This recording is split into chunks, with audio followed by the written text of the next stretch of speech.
ముందుకు సాగిపోవడం అదేవిధంగా దేవుడు నిత్యం మన దీపం మండించబడాలి, మన ఆత్మ మండించబడాలి, మన ఆత్మ తేజరగా దేవుడు మన మీద ప్రకాశించాలి అంటే ప్రార్థన జీవితం కలిగి ఉండాలి. దేవుడు ఎల్లప్పుడూ మనం జీవించాలి, విశ్వాసంతో ఉండాలి, ప్రభువు పట్టుకొని నిద్రించాలి.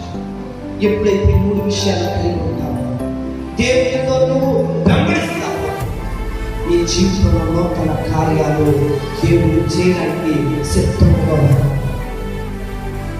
నమ్ముచున్న వారి మాట ఇక్కడ కూడిన వారు ఎవరు నమ్ముకుంటున్నా, నేను వెనక మర్చిపోతాను, ముందు మాట తండ్రి.